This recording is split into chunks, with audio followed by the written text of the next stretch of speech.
Good afternoon students, welcome in my YouTube channel Kunal biology tutorial. ठीक है, तो चलिए आज का पॉइंट हम स्टार्ट करते हैं। आज का हम न्यू डिसीज़ लेके आए हैं। डिसीज़ कौन सा है यहाँ पे? फिलारियासिस।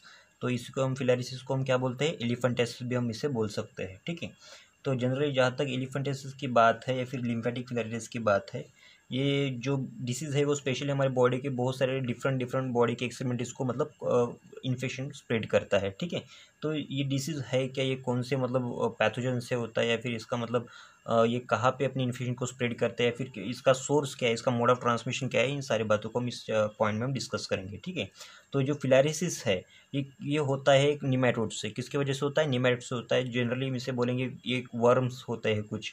ठीक है, तो इसके बारे में यहाँ पे क्या लिखा है? Cause by thread like worm. वो थ्रेड लाइक वर्म होते हैं जिसको हम कहते हैं निमेटोड्स भी हम कह सकते हैं। ठीक है, तो जनरली जो निमेटोड का जो ट्रांसमिशन होता है या फिर जो मतलब ये स्पेसिफिकली ये किसी वेक्टर स्पीसीज के तो ट्रांसमिट होते हैं, तो इन जनरली ये निमेटोड्स जो होते हैं वो मॉस्किटो के थ्रू ही अपना जो माइग्रेशन का वो काम करते हैं। ठीक है, जनरली मॉस्किटो जो होते हैं स्पेशली फीमेल मॉस्किटोज वो हमेशा मतलब ह्यूमन के कांटेक्ट में रहते हैं। ठीक है, बिकॉज फीमेल मॉस्किटो को हमेशा मतलब ब्लड सक करने की ज़रूरत रहती है उनके फीमेल्स को, मतलब एग ले करने के लिए मतलब जो न्यूट्रिशन चाहिए वो होता है ह्यूमन ब्लड। ठीक है, तो इसलिए जनरली जो मतलब यहाँ पे जो मॉस्किटो होते हैं मॉस्किटो के थ्रू ही ईजिली वो स्प्रेड हो जाते हैं। ठीक है, तो इसी पॉइंट को हम यहाँ पे हम स्टडी करेंगे। तो जनरली ये जो फिलारिसिस है तो फिलारिसिस को हम डिस्ट्रीब्यूट करते हैं, मतलब इसको हम डिवाइड करते हैं 3 पार्ट में, इसको हमने डिवाइड किया गया है।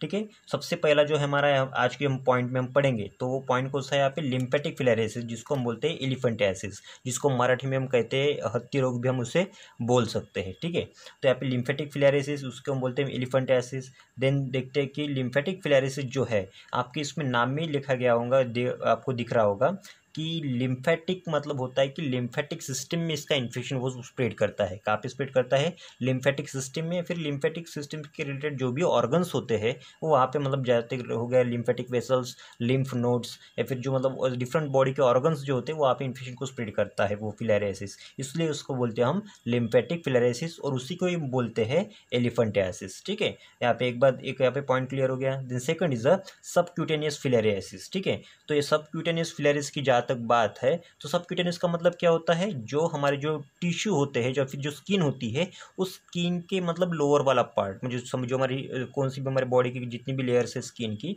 उसके स्किन के नीचे वाला जो मतलब डर्मल जो पोर्शन होता है उसको बोलते हैं हम सबक्यूटेनियस फिलारियासिस। तो वहाँ पे कौन कौन सी फिलारियासिस पाई जाती है? उनका जूलॉजिकल नाम क्या है? लोआ लोआ एंड मॉन्सोनेला स्पीसीज। कौन सी? लोआ लोआ एंड मॉन्सोनेला स्पीसीज। ये किसके अंडर आती है? सबक्यूटेनियस फिलारियासिस, मतलब वो वहाँ पे इन्फेक्शन अपना स्प्रेड करेगी। ठीक है, देन थर्ड कैटेगरी कौन सी आती है? सेरोस, या फिर आप उसको बोलते हैं सेरोसाई बोल सकते हो, जो कि एब्डोमिनल कैविटी में या फिर कैविटी मतलब रिसर्च में मतलब पाई जाती है, जैसे कि कैविटी फिलारियासिस हम उसे बोल सकते हैं। इनमें भी कौन सी कैटेगरी पाई जाती है? मॉन्सोनेला स्पीसीज पाई जाती है। ठीक है, तो अभी यहाँ पे इस पॉइंट में हम जो मेन कैटेगरी जो पढ़ने वाले हैं जो एलिफेंटियासिस के लिए रिस्पॉन्सिबल है वो कौन सी फिलारियासिस है? लिम्फेटिक फिलारियासिस है। तो उसके अंडर कौन कौन सी मतलब स्पीसीज आती है? तो सबसे मोस्ट इंपॉर्टेंट जो है वो है वाउकेरिया बैनक्रॉफ्टी। कौन सी है? वाउकेरिया बैनक्रॉफ्टी, जिसका इंक्यूबेशन पीरियड है 8 to 16 मंथ। देखिए इसका इंक्यूबेशन पीरियड बहुत ज़्यादा है, बहुत ही एक्सटेंड है, मतलब अपनी लाइफ साइकिल को कंप्लीट करने के लिए बहुत ड्यूरेशन बताएगा। ठीक है, इसलिए ये बहुत ही डेंजरस है। ठीक है, इसलिए वाउकेरिया बैनक्रॉफ्टी किसके अंदर आती है? लिम्फेटिक फिलारियासिस में आती है, जिसका इंक्यूबेशन पीरियड आपको पता चल गया। उसके साथ साथ में ब्रूगिया मलई, ठीक है, एंड ब्रूगिया टिमोरी, ये जो 3 स्पीसीज है वो किसके अंडर आती है? लिम्फेटिक फिलारियासिस के अंडर आती है, जो कि बहुत ही डेंजरस होती है। और इसी मतलब फिलारियासिस की वजह से हमको कौन सा डिजीज होता है? एलिफेंटियासिस डिजीज होता है। ठीक है, तो ये एक निमेटोड या फिर मतलब एक थ्रेड लाइक वर्म से होने वाला एक डिजीज है। ठीक है, तो ये जो डिसीज है वो जो इसका जो मेन जो एक वर्म होता है वो एक मॉस्किटो की तो ट्रांसफर होता है। ठीक है, तो चलिए हम इसके कुछ साइन एंड सिम्टम्स हम देख लेते हैं, वो इसकी साइन एंड सिम्टम्स क्या क्या होंगे। तो ठीक है, सबसे पहले साइन एंड सिम्टम्स का क्या होगा? Oedema on skin and underline tissue. ठीक है, तो जो एडिमा है, तो oedema means what is oedema? तो एडिमा मतलब होता है टिश्यू के अंदर कोई स्वेलिंग अगर आती है। ठीक है, जनरली आप देखते हो कि हमारे बॉडी का कौन सा तो भी टिश्यू स्वेल हो जाता है। स्वेल होने का रीज़न क्या है? अगर देखिए इसका एडिमा का एक स्पेसिफिक रीज़न होता है। रीज़न ये होता है कि हमारे बॉडी के अंदर जो भी मतलब वाटर का कॉन्सेंट्रेशन अगर किसी स्पेसिफिक टिश्यू में अगर एग्रीगेट अगर हो जाता है, अगर हमारे बॉडी का जो ऑस्मोलाइट जो स्पेसिफिक होते हैं, ठीक है, हमारे बॉडी का ऑस्मोलाइट का मतलब यहाँ पे फंक्शन क्या होता है? बॉडी को वाटर बैलेंस करना। जितने भी हमारे बॉडी में वाटर का अमाउंट होता है वो हर एक जो पार्ट में इक्वल अमाउंट में रखना, ये होता है ऑस्मोलाइट का काम होता है। लेकिन कहीं ऑस्मोलाइट का अगर इनबैलेंस अगर हो जाता है तो इसकी वजह से हमारी बॉडी के स्पेसिफिक पोर्शन में टिश्यू में वाटर एक्यूमुलेट हो जाता है, जिसकी वजह से उतनी जगह का जो टिश्यू रहता है वो स्वेल हो जाता है। तो उसी स्वेलिंग को हम बोलते हैं टिश्यू एडिमा। क्या बोलते हैं इसको? Tissue oedema. तो ये भी सिम्टम देखे जा सकते हैं उस पर्सन के बॉडी में, डिफरेंट लोकेशन के ऊपर टिश्यू की स्वेलिंग देखी जा सकती है। ठीक है। देन वॉल्केरे बैनक्रॉफ्टी अफेक्ट, मतलब वो कौन कौन से, मतलब जो बायोलॉजी सबसे मोस्ट डेंजरस जो मतलब यहाँ पे जो स्पीसीज है लिम्फेटिक फिलारिसिस की, वो कहाँ पे इन्फेक्शन को स्प्रेड करेगी? जनरली लेग्स में। ठीक है। जनरली हम ये एग्जांपल आपको कॉमनली दिखेगा, आपको जो एलिफेंटाइटिस के अगर आपको कुछ पेशेंट देखने होंगे तो जनरली लेग्स के ऊपर उसका इन्फेक्शन आपको दिखेगा। ठीक है। Legs, arms, breast and scrotum. ठीक है। तो इतने जगह पे वो इन्फेक्शन वो स्प्रेड करेगा, वो आपको थोड़ा मतलब स्वेलिंग वहाँ पे नजर आएगी, मतलब टिश्यू एडिमा का जैसा। ठीक है।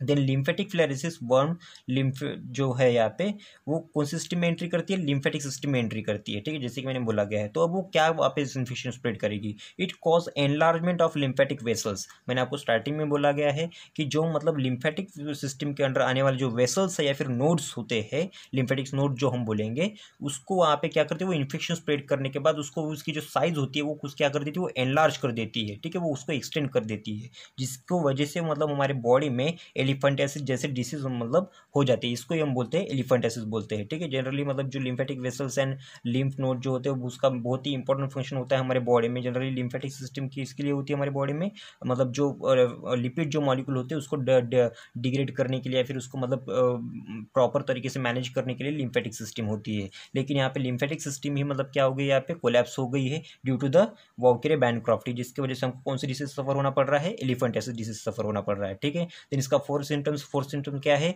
लिम्फोडेमा। क्या है? लिम्फोडेमा, जिसमें आप देख रहे हो कि लिम्फ के अंदर जो मतलब यहाँ पे क्या हो जाता है? लिम्फेटिक फ्लूइड से ज़्यादा नंबर में क्या हो जाता है? एक्यूमुलेट हो जाता है। जो हमारे बॉडी के जो डिफरेंट टिश्यूज होते हैं उस टिश्यू में लिम्फ फ्लूइड यहाँ पे कंटिन्यूसली एक्यूमुलेट होने लगता है, इसलिए उसको बोला जाता है हम लिम्फोडेमा।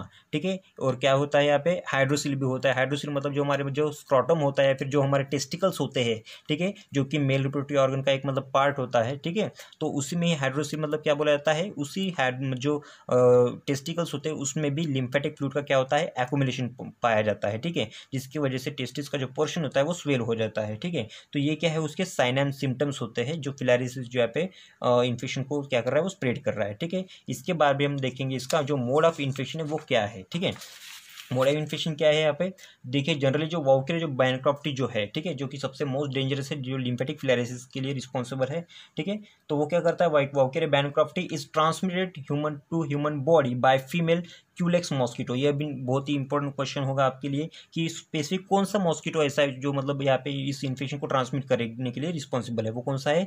Culex mosquito. ठीक है। जो कि इस लिम्फेटिक फिलारिसिस वर्म्स को क्या करता है? वो ट्रांसमिट करने के लिए बहुत ही इफेक्टिव होता है। ठीक है। तो अब इसका मोड ऑफ ट्रांसमिशन क्या होगा? वो किस तरीके से हमारे बॉडी में इन्फेक्शन को स्प्रेड करेगा? जैसे ही कोई भी मॉस्किटो हमारे बॉडी को बाइट करता है, मतलब ह्यूमन बॉडी को बाइट करता है, तो वो उसी समय पे ट्रांसमिशन कर देता है। ट्रांसमिशन क्या करता है?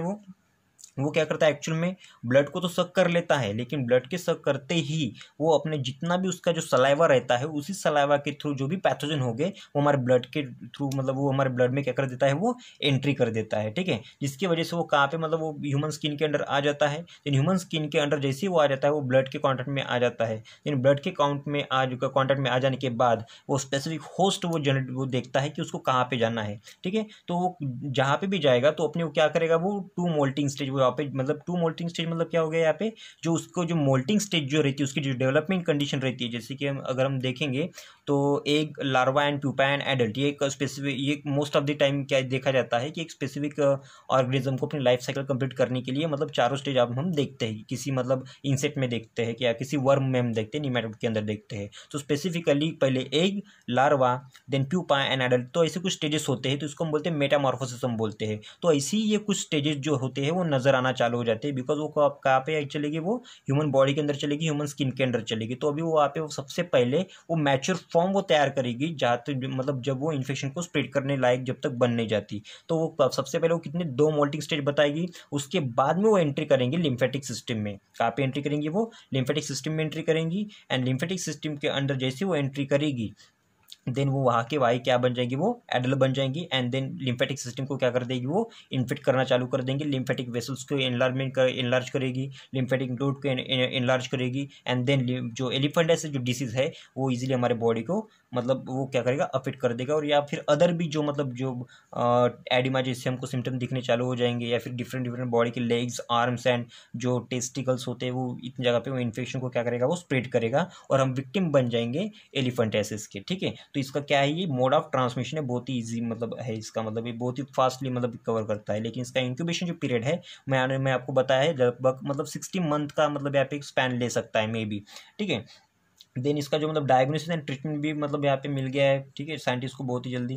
देन यूज ऑफ, ये एक स्पेसिफिक ड्रग है, ड्रग कौन सा है, डाइथिल कार्बामैक्जिन। कौन सा है, डाइथिल कार्बामैक्जिन है ये ड्रग है, साइट्रेट वाला, डाइथिल कार्बामैक्जिन साइट्रेट। ये टैबलेट्स है जो कि आपको अगर पेशेंट अगर कोई ऐसा पर्सन है जो कि इसके विक्टिम बन चुका है तो उसको क्या दिया जाता है, ड्रग दिया जाता है। तो उस पर्सन को मतलब दिन में 2 बार ये ड्रग लेना पड़ता है, लगभग 3 वीक तक लेना पड़ता है। ठीक है, तो ये जो मतलब जनरली जो टैबलेट्स होती है वो आपको दिन में 2 बार लेनी पड़ती है 3 वीक के लिए। एंड उसके बाद भी जनरली हम देखते हैं कि अभी मानसून सीजन स्टार्ट होने वाला है, तो सबसे ज़्यादा जो रहता है ये जो जहाँ पे कंजेस्टेड एरिया जहाँ पे रहते हैं, ठीक है, तो वहाँ पे सबसे ज़्यादा जो हमारे जो गवर्नमेंट्स रहती है वो टैबलेट्स ये फ्री में प्रोवाइड करती है। ठीक है, ताकि ये मॉस्किटो के थ्रू मतलब इन्फेक्शन मतलब ह्यूमन के बॉडी में ना आ सके। ठीक है, तो इसलिए मतलब गवर्नमेंट इस टैबलेट को बहुत ही फ्रीली कॉस्ट में मतलब गवर्नमेंट हमको प्रोवाइड करती है। ठीक है, तो ये इन्फेक्शन स्प्रेड होने से पहले हमको मतलब ये प्रिपरेशन मतलब की जाती है। ठीक है, तो इसलिए मतलब therefore 5 days every 6 month मतलब हमको हर महीने में लगभग हर 6 महीने में हमको ये टैबलेट लेना पड़ेगा। मतलब अगर मंथ की अगर हम बात करेंगे तो हर महीने में हमको ये 5 दिन लेना पड़ेगा, therefore 5 days every 6 month. ठीक है, तो इतने स्पैन में हमको मतलब टैबलेट हमको लेनी पड़ेगी, तभी जाके हमारा प्रॉपर ट्रीटमेंट हो सकता है। ठीक है, तो इसकी प्रिवेंशन एंड इसकी बातें हम करेंगे, कंट्रोल के बारे में बातें करेंगे। इसका प्रिवेंशन एंड कंट्रोल क्या होगा, जनरली ये अगर मॉस्किटो के थ्रू अगर होता है, मॉस्किटो के बाइट से होता है, तो ऑफकोर्स हमको मॉस्किटो को मतलब क्या करना पड़ेगा, अवॉइड करना पड़ेगा। इसलिए हमको मॉस्किटो के बाइट को अवॉइड करना पड़ेगा।